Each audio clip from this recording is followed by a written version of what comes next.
Oh, that sucks. How's it going there, YouTube? And welcome back to my channel. In this video, I'm going to go through the process of sharpening a blade. So if you've ever wondered how to get a piece of steel to razor sharp by hand, stay tuned. Now, if you're going to sharpen anything, there's a couple things you're going to need.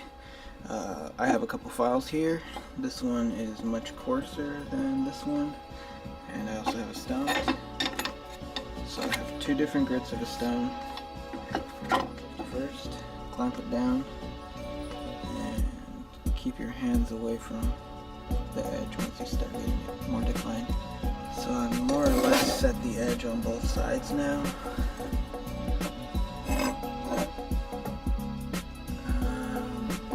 Go over one more pass on each side with the first file, and then we'll switch over to the more fine file. Alright, so I went ahead and went over it with the second file now. Alright, so I'm working on it still. This, like I said, it gets really dangerous at this point, so make sure you have your piece clamped down. Maybe wear gloves. Alright, so I'm at the point now where I can get the stone ready, and what I noticed about the second file is that it kind of creates like a serrated edge with the lines, and I usually just work that out with the stone. Alright, so let's prepare our stone. Just get water, and I like to soak my stone. You'll see the water just soak right into it. So I typically keep putting water on it until it no longer wants to soak in.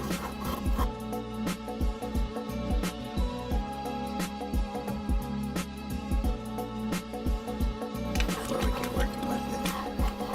And I do the same thing to the finishing stone, it just doesn't take up as much. We're almost there. Make sure our stone is fully saturated for us to get to work. Alright, let's get to work.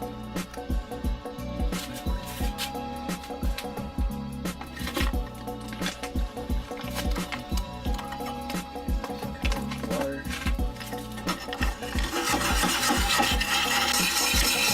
Sometimes I'll try and put my finger under the blade just so I can get a feel for the angle of the stone.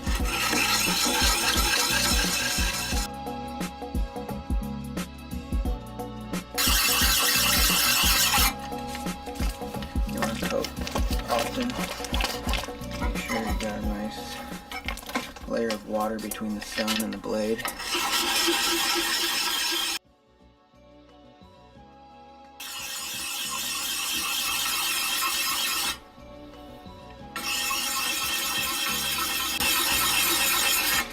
Typically with the first stone, I like to just go as far as cleaning up the little serrated edges that were left by the second file. So however long that takes, usually it takes me about 10-15 minutes.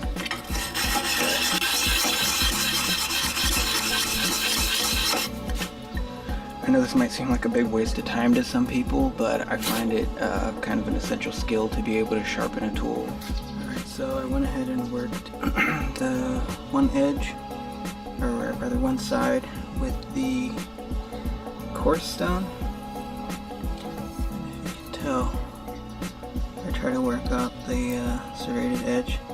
You can see where the edge is folding over here, and I'll take care of that from the other side with the stone. Like I said, I try to take out all of those serrated lines that you see with the second file in the first pass with the stone. Anything left over, I'll hit with the second pass with the first side, and if that doesn't get it out, then the polishing stone usually finishes it. Alright, so now flip it over, same thing to the other side. Again, keep your piece clamped down. This is not something you want to be touching, fumbling around with once you get the edge set. Alright, so I went ahead and worked both sides with the coarse stone. Now I'm going to do one more pass with the coarse stone, and then we'll go down to finishing. Alright, now I've gone ahead and worked down the edge on both sides with the coarse stone twice. Now I can start working with the fine stone, and that's just going to clean up all these little deformations along the edge, and just finish it off. Alright, you could be using oil for this. The reason I use water is because I like to get comfortable with the water just in case I ever need to sharpen a tool out in the field. All I need is some water and my stone, and I can pretty much reset the edge on anything if I ever need to when I don't have, you know, everything I need right in front of me. Again, keep your piece clamped down if you would. And just like with the coarse stone, you want to make sure we fully saturate it before we start working. Alright, let's go. Now the edge is really set with the files and the coarse stone. This is really just cleaning up any deformations right along the edge. Saturate this again. Switch sides here. Make sure you're always standing in a comfortable position so that your body mechanics aren't all weirded out.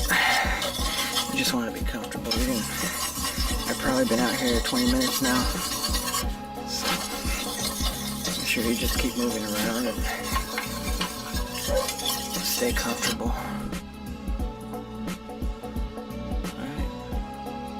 Now we can flip it over. Let's get some cut our blade.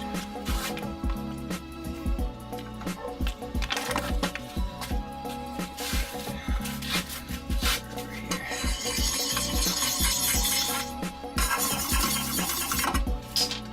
Oh, that sucks. Alright, so now it's going to get really dangerous.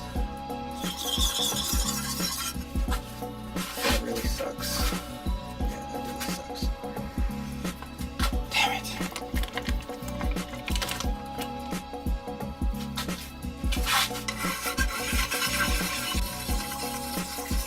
I liked it when it was longer because now I'm really worried about, here we go, see, I'm starting to take off my skin from my thumb.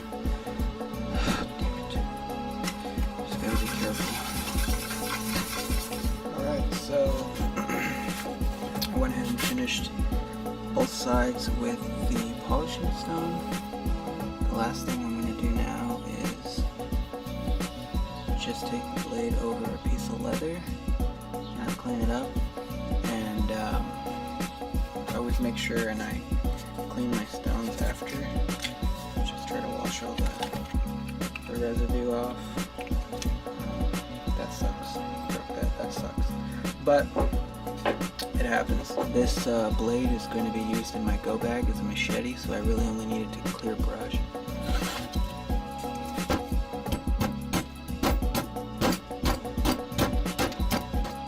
Alright, we've reached the end of the video. I hope you guys found that educational or informative. I did want to mention one thing on the edge. I know, just like with this axe head and the blade I just showed you guys, I don't take the time to get a mirror finish right at the edge. I know there's a lot of little like scratches left from the stone. I'm not going to take the time to do this, so yeah. I will be sharpening this using that same method because this is sharp but not quite as sharp as I'd like it. So I'm going to use that same method to sharpen up this sword pretty soon. I'm not an expert. I do keep my tools sharp. And like I said, they're sharp enough to use. They work when I need them to work. If you do something differently, definitely let me know what it is I did wrong down in the comments, what it is you do differently. If you found this video educational or informative, go ahead and hit that like button here. And yeah, see you guys next time. Bye.